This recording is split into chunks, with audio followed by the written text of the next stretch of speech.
अब सुन भाई, जो मैं तुझे बताने जा रहा हूं ना तो कोई फिल्मी स्क्रिप्ट है और ना ही कोई पुरानी सुनी सुनाई कहानी।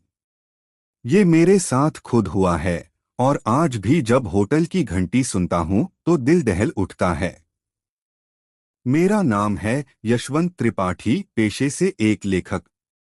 2017 में मैं अपने नए सस्पेंस थ्रिलर उपन्यास पर काम कर रहा था और इंस्पिरेशन की तलाश में मैं गया था हिमाचल के एक छोटे कस्बे धराली में।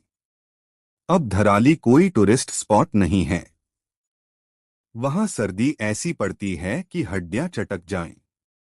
मैंने एक पुराना ब्रिटिशरा होटल बुक किया था। होटल रेडवुड डॉट सीधा सा होटल, लकड़ी की दीवारें, बहुत पुराने टाइप का आर्किटेक्चर। जैसे ही मैं रिसेप्शन पर पहुंचा, वहां एक अजीब सी बात हुई। मैंने कहा रूम प्लीज। रिसेप्शनिस्ट बिना मुस्कुराए बोली, सर बाकी कमरे खाली हैं पर 309 मत लीजिएगा। मैं चौंका। मैंने हंसते हुए कहा, क्यों भई? वहां भूत रहता है क्या? वो कुछ नहीं बोली, बस सिर झुकाकर कहने लगी, आप लेखक हैं ना? शायद समझ जाए अब मैं कौन सा डरने वाला था। मैंने जिद की, बस वही चाहिए। 309। कमरा 309 बिल्कुल कोने में था। लकड़ी का दरवाजा, जंग लगे नंबर प्लेट पर 309 इंच लिखा था। कमरे के अंदर दाखिल हुआ। कमरा काफी सधा हुआ था, पर एक चीज अजीब थी। दीवार पर एक खाली फ्रेम टंगा था। उसके अंदर कुछ नहीं था, बस दीवार की परछाई। मैंने रिसेप्शन को कॉल किया, फ्रेम टूटा है क्या? वो बोली, नहीं सर, वो फ्रेम तो कभी भरा ही नहीं गया। मैंने उस रात लिखना शुरू किया, लेकिन जैसे जैसे रात बढ़ती गई कुछ चीजें बदलने लगीं। रात के 1:07 पर एक आवाज आई, क्लिक, जैसे किसी ने उस फ्रेम के अंदर तस्वीर खींची हो। मैंने पीछे देखा, कोई नहीं था, लेकिन फ्रेम के अंदर अब हल्की सी आकृति दिख रही थी, जैसे किसी लड़की का चेहरा उभर रहा हो। मैंने आंखें मलीं। डर तो लगा, पर क्यूरियोसिटी ज्यादा थी। रात 2 बजे फिर आवाज आई। इस बार कमरे का टेबल फैन अपने आप चालू हो गया। मैं उठा, स्विच बंद किया, लेकिन फ्रेम में अब वो चेहरा और साफ हो गया था। एक लड़की, नीले कपड़े, बाल खुले और चेहरा कुछ बोलना चाह रहा था। मैं घबरा गया।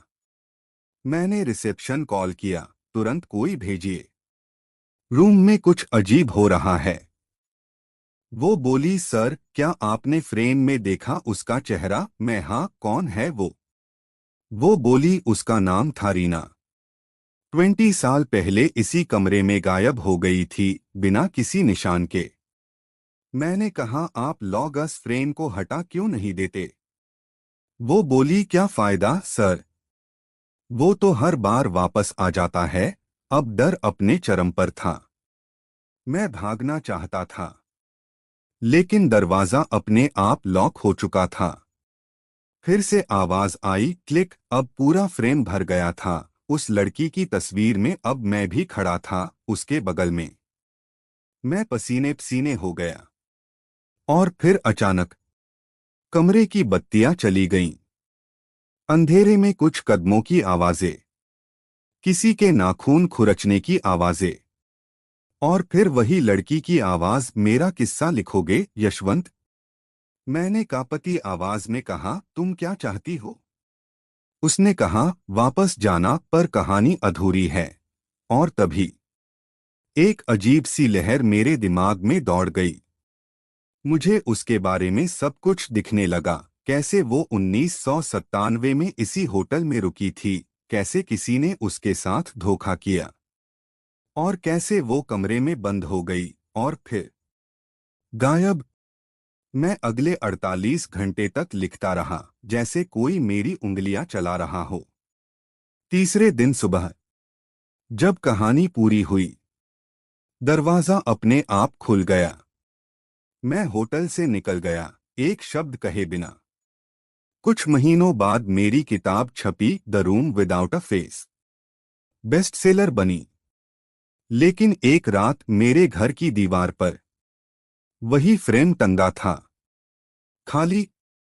अब मैं रोज रात के 1:07 पर उठता हूँ, क्योंकि मुझे एक आवाज सुनाई देती है, यशवंत, एक और कहानी बाकी है।